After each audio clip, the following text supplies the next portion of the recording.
And here we are with the I need attention dog just in the middle of everything as always. Welcome to Integrated Health of Indiana's 7 o'clock talk. And tonight we're going to follow up on the question, what is functional medicine? And wow, functional medicine, they used to talk about the chiropractic lifestyle, and they used to talk about all of these lifestyle things like chiropractic was a lifestyle, but that's not really true. Chiropractic is a tool to use to help people. And functional medicine, what that actually does for you is it really starts to draw everything together. I always look like a rat, the around rat. And because chiropractic is part of functional medicine, the structural system, just like ICATH, it's just like acupuncture is part of the functional medicine lifestyle, because that goes into energy and that can go into structure. And so it really gets you thinking on ways to actually incorporate all kinds of things. And so functional medicine, what I said, what is, this is actually off of last week's, and we're supposed to be covering what functional medicine covers or helps or how it helps. The question is, what are the benefits? So sorry, we'll hop over to what are the benefits of. And so once again, thinking of that lifestyle medicine and lifestyle the way that it is, it's about creating health. And the benefits of it is when you start to think about that stuff, things like sweets, things like a beer, that stuff doesn't maintain its status as something that you have to have or something that you want. Because what functional medicine does is it creates resiliency in you, and it creates health, and it creates vibrancy, and it creates life. What has been your experience of the benefits of functional medicine, hon?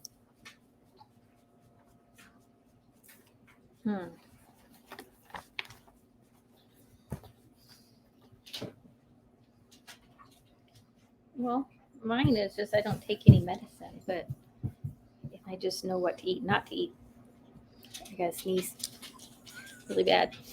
She's gonna sneeze. Watch out. So, as we look at this, and I wrote some notes, we go back to what functional medicine does. And so instead of a pill for an ill type of thing, we start to look at food as medicine. Your food and food as medicine. Exercise. Sleep. Those foundational things. Food. And a dog. Everybody needs a good dog. Well, that fits into the biome. So then the body can do what it's designed to do. The body is designed to survive and adapt and overcome. And you have to have that resiliency. You have to have that life force within you that allows you to do this. And that's what functional medicine addresses. Do you have stressors in? There isn't anything that I have seen so far that functional medicine doesn't benefit from. Depression, anxiety, people who are always in fight or flight, whatever the case may be. There isn't anything that it doesn't address, because it's just a healthy way to think and a healthy lifestyle. And it's like dinner tonight. She's giving me my germs today. It's just like our dinner tonight. We made a verde sauce, and then I used orange and red tomatoes with it.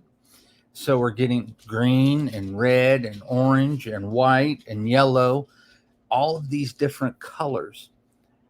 And the flavor is amazing. And the benefits to the body, you're getting your polyphenols and your bioflavonoids, and all of this was sourced from the farmer's market. And I sourced most of it this morning. And so it's super fresh. And you just can't find studies that say that fresh fruits and vegetables are bad for you or cause bad things. And if you have something that, say, you're having a sugar reaction because you're eating too many fruits, that's not because of the fruit. That's because you've done something beforehand. And so we've got to go back and fix that. And then as we fix that, then the body becomes resilient again. Functional medicine is designed to benefit you in a way that opens up your diet. I have a beautiful example of functional medicine versus the medical field. Lay it on me. That's my mama. Yeah. There's a huge benefit. She had 1 3/4 feet in the grave. Literally. She wouldn't care if I tell you, but she has spent, I don't know, at least 2 years, possibly 3, maybe more, going to the doctor, trying to figure out what was wrong with her. And they literally exhausted all tests and possibilities and didn't know what was wrong with her, including ruling out cancer. And she went from probably being 135, 140 pounds. Now, granted, that's a little heavy for her, but that's where she started. She was maybe 5'1", maybe 5 foot now, maybe, because she shrunk. She literally lost all of her hair except for straggly bits. She was as blue as a corpse, and People are commenting on 77 pounds she got Yeah. down to. You could literally see her ischial tuberosities, which is your sit bones, through her clothes. And they had taken She her was a off of walking all of her skeleton. food, and she literally carries a bag of meds and was anemic, but yet took PPIs or acid reducers 3 times a day. Couldn't eat, had diarrhea. And of course, we tell her all the time what she should be doing, and she balked at us. And then I just one day said, you have nothing else to lose, so you're gonna die. And then she's like, why would you say that to me? And I'm like, Mama, because it's just the truth. And I'm a nurse, and I've seen it, and you're gonna die. And if you're not willing to do something different, you're gonna die. So we added Bone broth. baby steps. Literally baby steps. We added bone broth, and then told her, you must eat vegetables. You cannot live your life without eating fruit and vegetables. I have all kinds of surgeon friends. I have never had one surgeon ever take anybody off of fruits and vegetables, all of them, for any reason, including intestinal surgeries, unless there was a food that was offending to that person. So she added her bone broth. We gave her a phytomulti, which she took twice a day. Maybe she started out once a day, but twice a day now. Doesn't even have iron in it. Moved her iron up 1 point in 1 week. Well, we're still thinking there's an occult infection in there. Well, but within a week, her blood was better. So ask yourself a question here. I'm sorry. How many of you have had blood work and gone back in 3 months and the blood work doesn't change? That's one of the benefits of functional medicine. It changes blood work. Sorry, go right ahead. But it's not even with meds. So yeah. Then we added it's with nature's medicine. Food. Just food. We didn't change anything up. We just took away her processed food and asked her to eat better food. She didn't take away all of her food. Smoothies. So this past month, since May, so her birthday was in May. So the first few weeks of May, we bought her a smoothie machine, brought her the stuff for the smoothies, which we take smoothies for her, or stuff for smoothies. And then she started getting her energy. Then she felt better. So then she started telling us, hey, I'm almost out of my vitamins. Hey, I'm running out of my stuff. Hey. So then we started adding a gut restore powder to her smoothie. And she adamantly calls us, I've only got like a week left. I need some more of that powder. So she doesn't take, we didn't add medicine. The only thing we did was add food, real food, and a phytomulti. And now she actually understands the benefits of exercise. She actually went to her MDs and begged and requested physical therapy. So she went from 77 pounds. I think she said she was up to 85 or 86 pounds. And that's in 6 months. Have they started to reduce her meds yet? I think she started reducing her own meds. How's her blood pressure?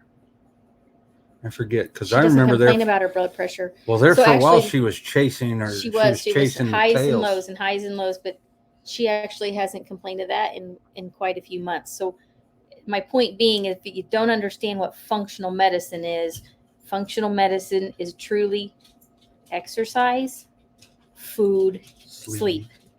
And if you don't change anything else, you can, with food, good food, sleep, and exercise, you can truly turn yourself around.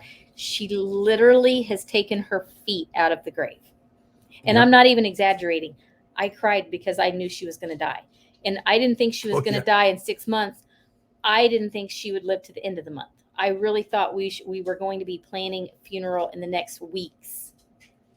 But she didn't find the value in her health outside of the medical model until the MDs looked at her and said, we've exhausted all of the possibilities and labs and tests. We can't find anything wrong with you, but we also don't know what's wrong with you. And she then, when she realized that she was going to die and nothing was going to help her that she could get from the doctor, then she started listening. And now she went back to that same doctor. It was a gastroenterologist who took her off of all the food. She was really proud of herself, and I was really proud of her that she took all of her stuff in. And before the doctor could say anything, she basically told her, what you were doing was killing me, and this is what I'm doing, and I'm not changing it. But then, and my mom is very passive. Oh, yeah. Very, very passive. Super non-confrontational. Yeah, more so than even me. Not me, but extremely passive. But yet she wanted to let her know that this is what I'm doing and I'm not changing it. But then wanted to share with that doctor what she was taking and how it had affected her. And so I've said it before. I forget who says it, but the old philosopher that basically said the physician's job is to entertain the patient while the body does the work. And I have lots of MD friends, surgeons, and I love them. They all want to do good. They do. They absolutely do. They all want to do good. You won't hear me talk bad about a surgeon or a doc. I don't believe. I personally have lots of experience in the medical field and with lots of wonderful and amazing people. You still go to your doctor. You still go to your MD. If I can't fix it and I think it's serious enough, I always go. I'll go, and then I'll ask, and then I figure together. She makes her decisions. She doesn't put the decision in the doctor or the medical doctor. No, I have a wonderful family doctor that I love and trust, and I have been friends with for a long time. But highly intelligent. I know the guy. Extremely intelligent, and I give him. I've already researched. He tells me what, and then he asks, like, what do you think? Like, we collaborate together, which is always how a physician and patient relationship should be. But I think the insurance company in the corporate world has created such a burden on them on a daily basis. And when you think that they walk into, I have to see 50 patients today in an 8-hour, maybe 10 hours. I don't know how long their day is, but just think about that. In 10 hours, you'd have to see 5 people an hour. that would be 20 minutes or less, because however minutes you spend with that doctor, he has to spend at least that and maybe more just charting and documenting what you had done.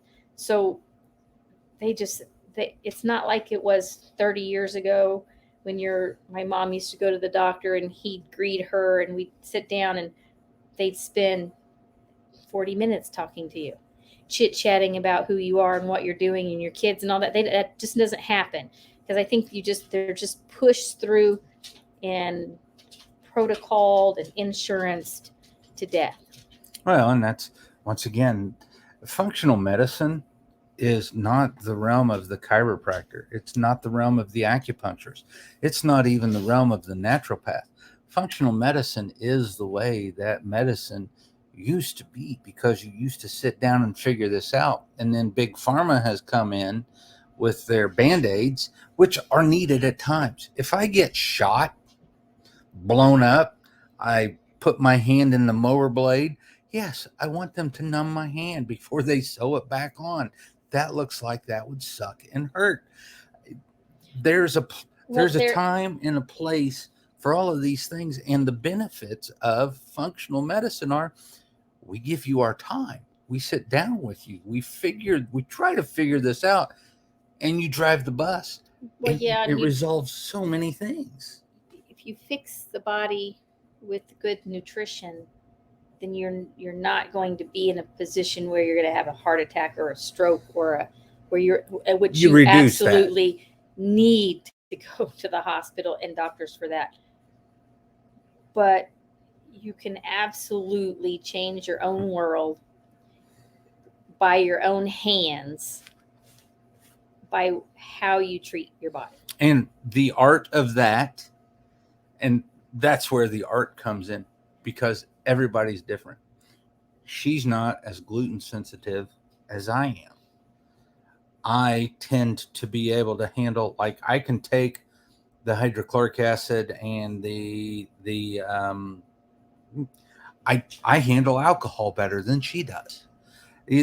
Everybody is different, and that's where the art comes in, and the figuring it out, sitting down. Well, and that's where the functional medicine, everybody's treated individually where they are at. Yep. So we can't even fix ourselves on certain things because we're still tweaking and learning.